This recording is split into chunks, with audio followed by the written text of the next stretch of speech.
Quand on parle de Skelly & Nicey, beaucoup de fans le considèrent comme un album à part de 21 Pilots.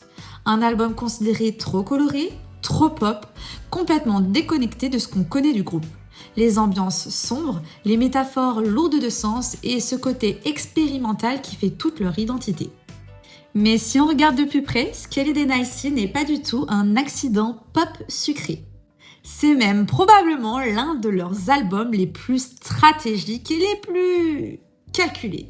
Parce que derrière sa façade légère se cache une critique, une manipulation et un discours bien plus sombre. En surface, c'est l'album de Dema, mais dans le fond, c'est peut-être l'album le plus rebelle du groupe.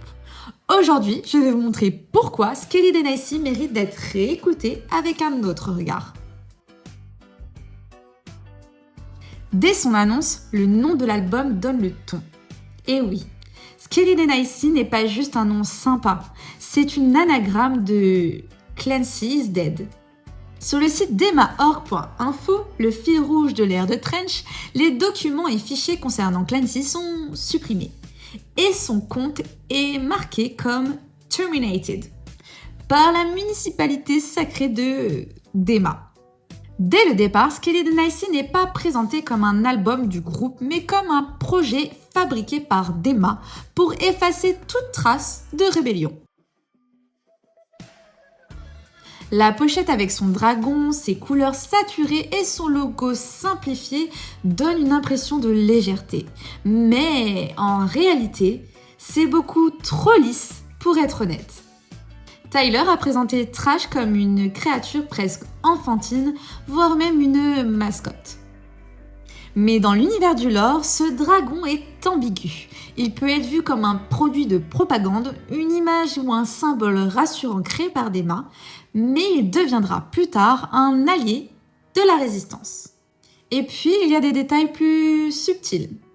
Sur la pochette, si on regarde bien, sur l'aile de Trash, on peut y lire un mot caché, « Destroy ». Cela alimente l'idée que même dans une image de propagande, un message de résistance peut se cacher. Et on y trouverait aussi une carte de la rue Clancy Way dans l'Ohio.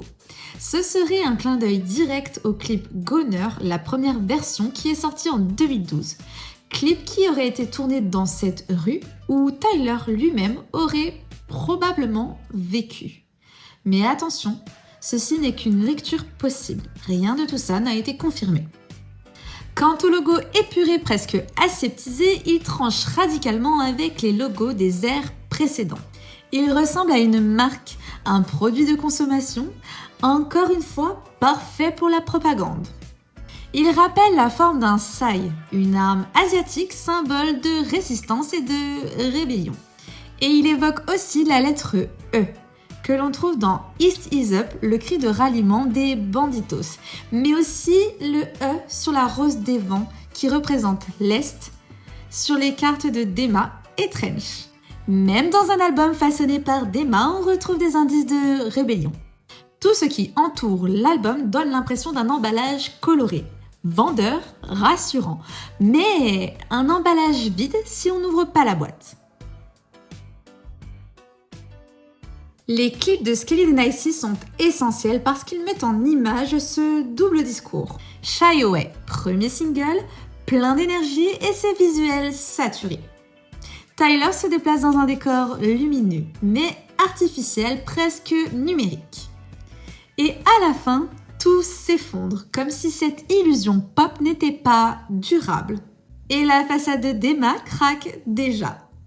Choker, probablement l'un des plus parlants.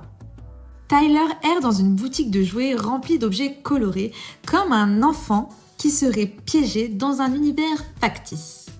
Josh, lui, apparaît comme une figure de pouvoir. La scène finale est marquante. Tyler est réduit à une figurine.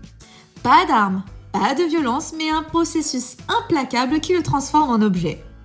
C'est une métaphore claire.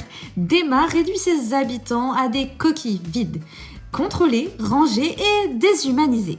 Saturday montre une fête joyeuse, un hymne festif, mais tout est contrôlé. L'idée est limpide, même les moments de fête sont orchestrés, surveillés et imposés. Mais ici, Trash n'est plus une mascotte, c'est clairement un allié qui vient sauver Tyler et l'aider à s'échapper des Bishop. Dans The Outside, la suite de Saturday, Clancy retrouve les Ned, oui, ces petites créatures, et l'un d'entre eux lui transmet ses cornes. Le pouvoir qui lui permet enfin de résister aux Bishop. En parallèle, Keon, qui l'avait aidé en prenant le contrôle de Trash pour le sauver, est exécuté pour trahison. Clancy gagne une arme et Dema perd un Bishop. L'histoire bascule. Les clips montrent tous la même chose.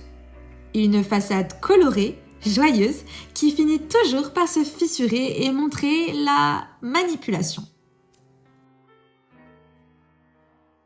Le 21 mai 2021, Skelly & Nicey prend vie dans un concert virtuel nommé le Livestream Experience. Présenté comme une émission télé Good Day Dema, Tyler et Josh se trouvent dans un décor parfait, presque trop beau pour être vrai.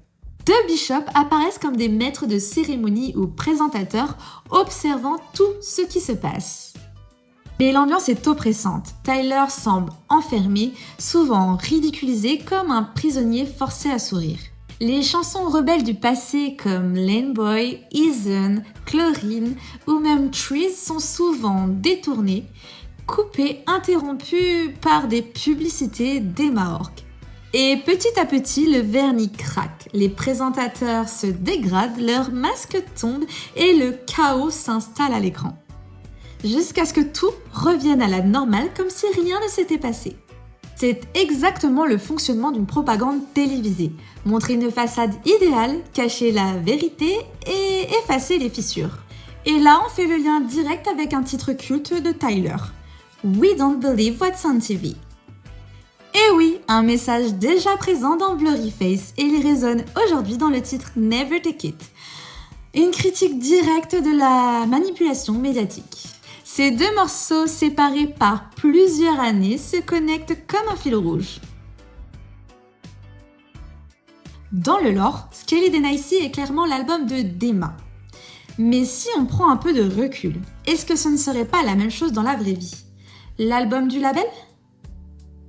À cette époque, Tyler et Josh sortent de l'ère de Trench, complexe, sombre et exigeant. Un album calibré pour plaire au plus grand nombre.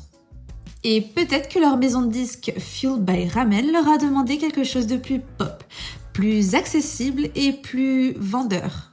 Et oui, un album calibré pour plaire au plus grand nombre. Et si c'était le cas, alors Skelly & Nicey fonctionnait à deux niveaux. En surface, ils respectent les codes qu'on leur a imposés. Un album pop, coloré, joyeux et léger. Mais dans les paroles, les visuels, Tyler et Josh cachent un discours bien différent. Un doigt d'honneur? Un coup de poing? Un message caché? Vous vouliez un album pop? Vous l'avez! Mais il sera rempli de critiques et de dénonciations. Si cette théorie est vraie, alors Skelly & Nicey n'est pas un album de concession.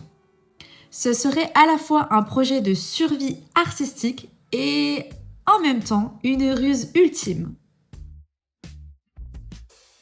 Alors oui, Skelly & Nicey est un album plus coloré, plus accessible, plus pop que les précédents, mais toujours en surface. Mais c'est aussi un album qui fonctionne comme une façade, une propagande organisée par Dema ou dans la vraie vie par le label. Et si c'est vrai, Tyler et Josh n'ont pas seulement livré ce qu'on attendait d'eux, ils ont transformé une commande en une arme à double tranchant. Un disque qui semble docile, mais qui cache une critique et un message de rébellion. Réécouter Skelly & Nicey avec cette grille de lecture, c'est comme se faire percuter par un iceberg et se retrouver dans le fin fond, voire même les abysses de l'océan.